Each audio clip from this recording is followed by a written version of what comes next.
Hey everybody, this is Lewis Speaks 2020, and today I want to talk to you about masculinity. Um, Today we live in a society that tends to demonize masculinity. They see it as oppressive. They see it as something that is used to hurt other people. And we oftentimes talk about toxic masculinity in this world.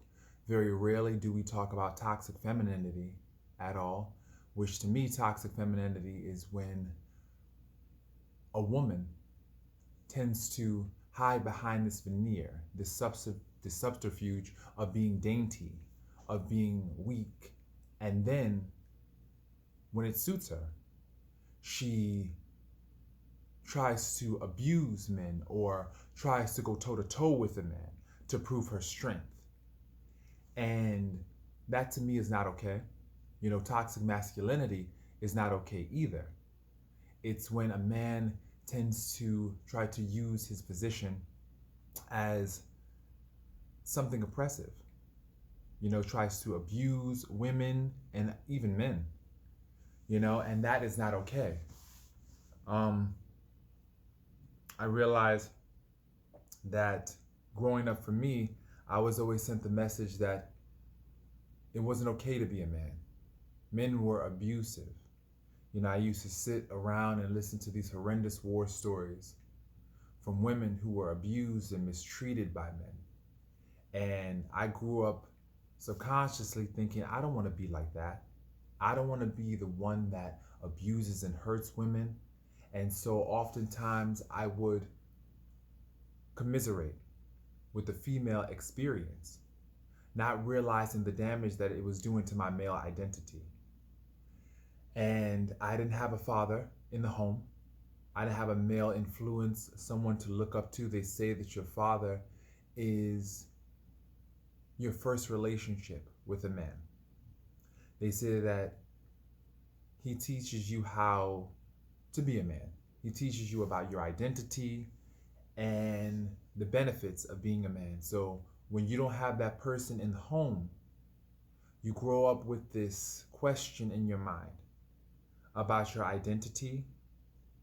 And that was very true for me. I didn't really know who I was as a man. I still struggle with the idea of who am I as a man? What is a man? And there are so many people out there, especially in the gay community. I realize that in the gay community, there are so many men out there who are confused. They're very, very confused as to what it means to be a man. And it's really complicated and almost very psychological. We have this complex relationship with men as gay men.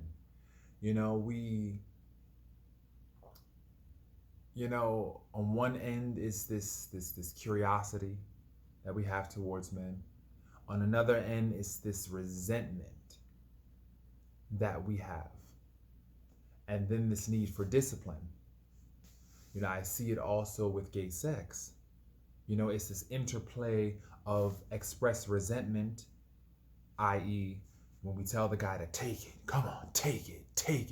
Take it, meaning take the pain, take the abuse, take the hurt that we've carried around for years as a result of an absentee father. Take it. So we transfer that pain, that hurt, and our recipient, the partner that we're with, they accept that pain because it's discipline. It's the discipline that they never got from their fathers. It's the discipline that they never received from a caretaker. It is also an investment. It's showing that, as they're taking it, it's an investment. All this is really psychological. When you think about what men have gone through, it's a lot. We as men have to bear up under the burden of these unrealistic expectations. We're either gods or we're nobodies. There's no middle ground for a man. We're expected to stuff our feelings, not to cry, not to express emotion. And of course, on the surface, people say, yes, we want you to do that. We want you to do that. We want you to do that. But when we do that, we're called bitches. We're called weak. We're emasculated, made to feel lesser. We're acting like a little girl, you know? And it's women who perpetuate these ideas and these concepts as well, not just men, you know? So I think a lot of women struggle with, and that's a feature also of toxic femininity, this perpetuation of anti-male ideals. You know, it's to the point where there's something called androphobia, this fear of masculinity that exists and permeates this world today. And I see that in every transaction. I see this gross hatred and anger and resentment towards men, you know? And men, I gotta be honest, a lot of times we brought this on ourselves, you know? This is a collective thing. You know, for so many men, they thought that they were getting away with leaving their families, hurting their women. You know, they thought that they were getting off scot-free. But the thing about it is now they have to carry the responsibility of trying to undo the damage that has been thrown on the male name. You know, now we as men have to pay for the mistakes of our forefathers by trying to prove to the world that we are not like the past. We're not like the oppressors. We're not like the patriarchs who basically tried to control and dominate. We have that task now. So in trying to make our lives easier by shirking our responsibilities, breaking the collective human heart, we now have to sit and try to repair that damage, you know? And it's just, we have a lot of work to do as men to try and clean up the damage. You know, and me personally, I can't start with everyone. I have to start with myself. I have to start by being the man that I can respect. And what is that man? That man is someone who honors their word, who honors their commitment, who lives in their truth. And once again, our truth is very, very, very complex. Because to be honest, we live in an unreality. This is not reality. We've been told and conditioned that this is reality, but this is not reality. You know, this reality hates men. It wants to demonize them and persecute them and vilify them and try and make them out to be monsters. That's not real. Real men, like I mentioned before, they honor their words. They honor their commitment. They have integrity. They're loyal. They are responsible. You know, they care. You know, and they're active. They're active. They take action. They don't take a passive role and just letting things slide. They're active. You know, if I could build a man and the man that I want to be the man of integrity.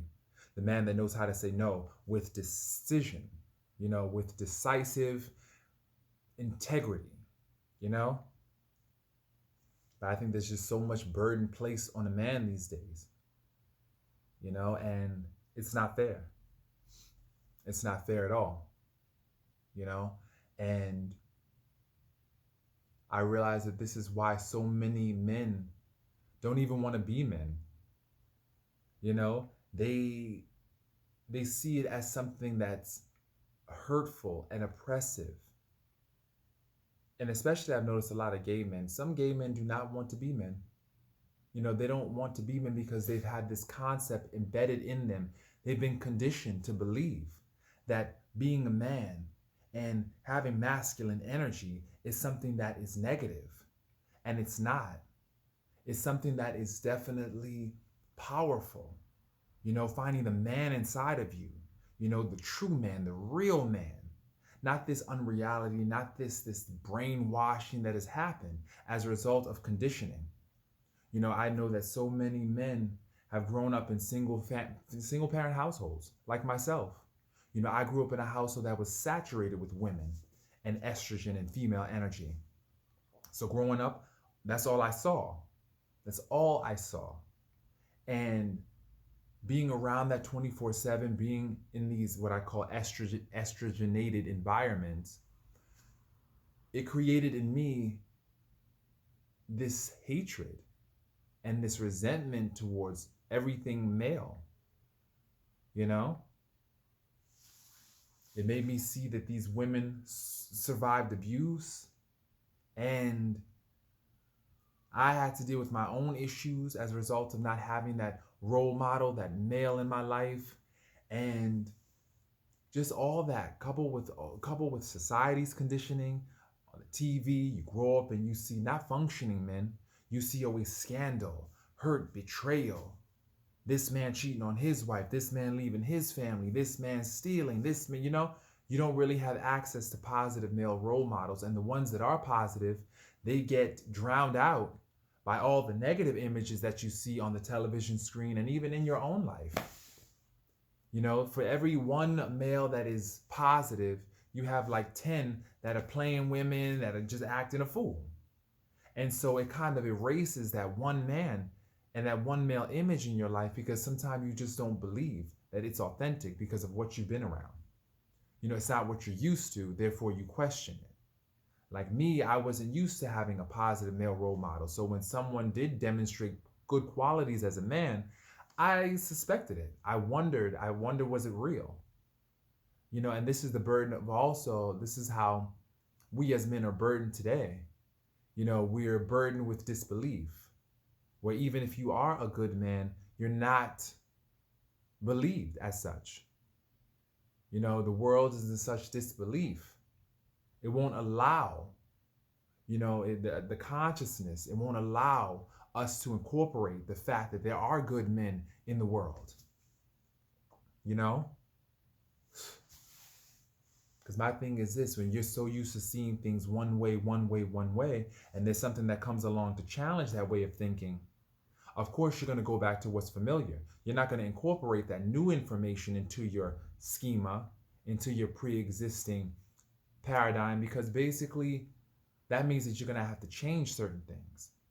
And when you've been conditioned to believe one way, it's really hard for you to incorporate that new knowledge in. And so I think that it's time.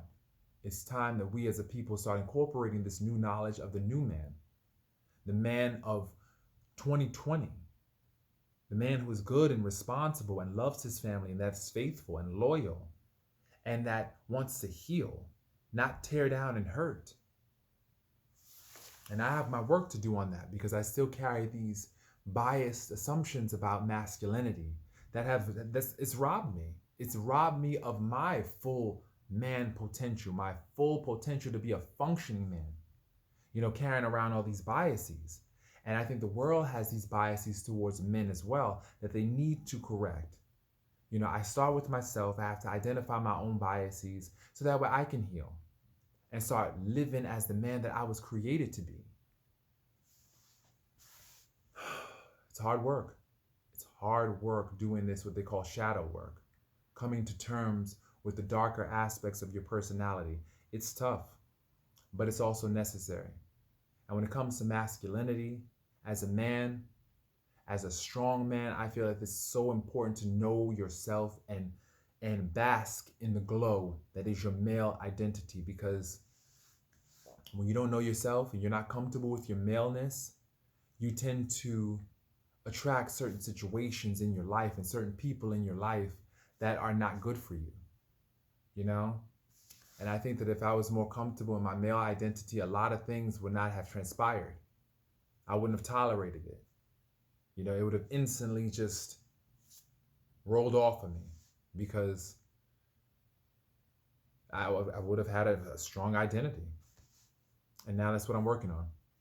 I'm working on having a strong male identity. And I encourage everybody out there who is struggling with their identity to please consider the fact that you might have been conditioned throughout life.